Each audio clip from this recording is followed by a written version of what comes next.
What about at home, though? What about, inflation and immigration issues here? Do you say, well, this is a bad time for incumbents, this is an opportunity for us? Well, I think if you look at virtually every metric, Andrew, the United States economy is outperforming the Australian economy. We've seen very high and persistent inflation, core inflation in particular, higher than the United States. We've seen our living standards dropping much more quickly than the United States. So I suppose if we look at the electorate in the United States and the cost of living issues that they were dealing with, it's pretty clear that Australians are dealing with it at a much worse level. And in that respect, I think it sends a very strong message to this government. This government's been very distracted. Obviously, they were distracted for the first 18 months of their term in government with their disastrous voice referendum. They have made terrible economic decisions that have made life worse for Australians. But I don't think we needed the United States election to emphasise just how important those issues would be. We've also seen in the housing area, obviously an area close to my heart, the government bringing in more than 1 million migrants over 2 years, whilst they're building fewer houses than we've built for many, many years. So you can't build fewer homes and bring in record levels of migrants without that having an impact on the housing market, on rents, on first home buyers. So I don't think we should necessarily be surprised that the US election has highlighted that those sorts of issues will be at the front of mind for everybody in democracies, including Australian voters at the next election. It's going to take some pretty radical change to do what you want to do on migration, though, isn't it? Halve the net migration. Very radical change. Well, I don't think it's as radical as many would suggest. I mean, at the end of the day, we're talking about migration levels that are not dissimilar to the migration levels under John Howard. And I don't think we can achieve a new normal where we have more than 500,000 migrants per year, whilst our housing market can't keep up, while our infrastructure buckles, and while the standard of living of Australians goes backwards. Now, the Labor Party's obviously happy to accept that. They're happy to impose those costs on Australians. We're not. And it starts with the government of the day stating an objective as to what their migration targets are and what the levels are that they will pursue. And this idea that it's out of the hands of the federal government is ridiculous. More than 1 million migrants in 2 years, Andrew. You don't need to be a Rhodes Scholar to work out when we're building fewer homes, that's going to massively impact the standard of living of every other Australian. And so we don't apologise in taking migration levels back to a sustainable and more rebalanced level. All right, they're getting net migration down towards the early 300s a year now, but we have an ageing population. We don't have enough workers in construction. And Scott Morrison sent a lot of the young workers home during the time of the pandemic, and then we didn't take anyone for 2 years. So are these all factors in terms of why a higher level of net migration has been required?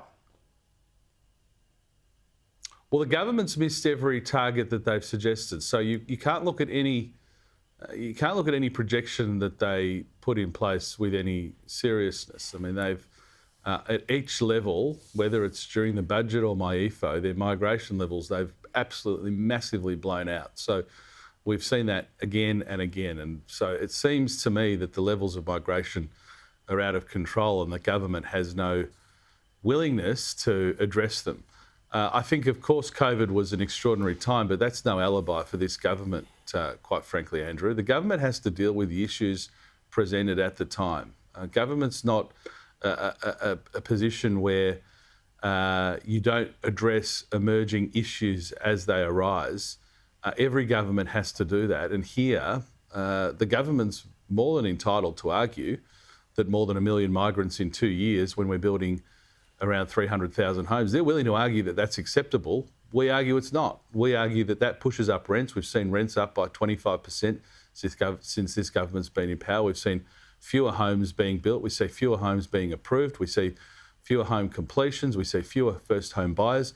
On every single metric, housing in this country has disastrously gone backwards, and at the same time, the government's bringing in record levels of new migrants.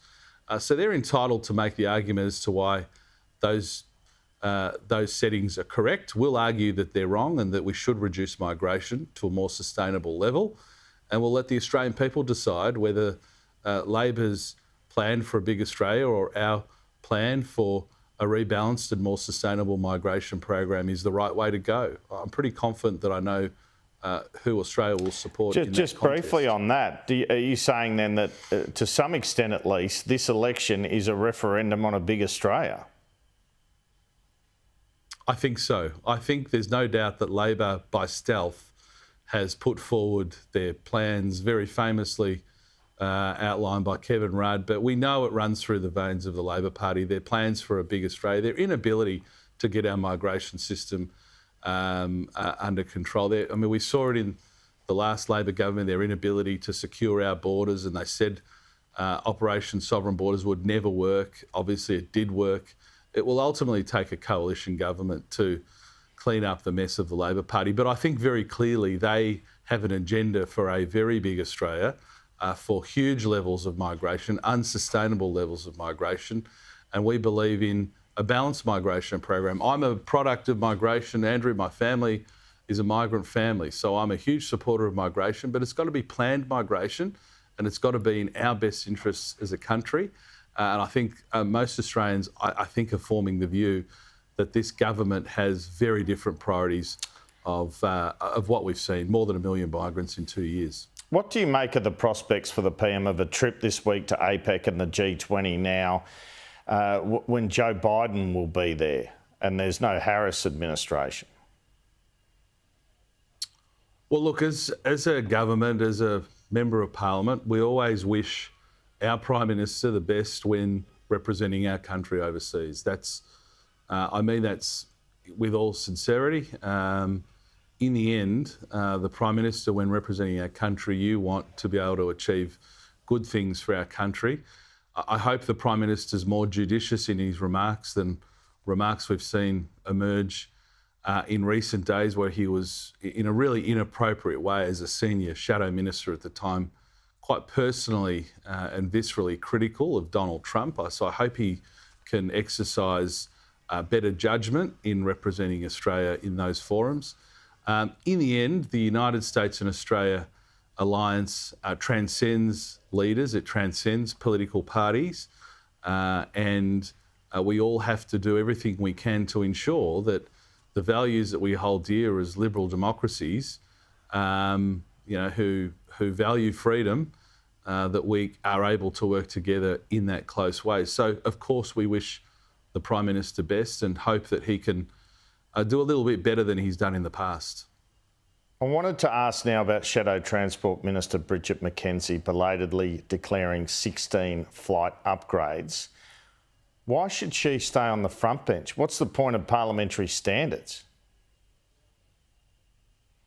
Well, she's declared them now, Andrew, obviously. I think the sort of furor that has erupted around the Prime Minister in the wake of revelations we saw out of Qantas really focused on two things in my mind.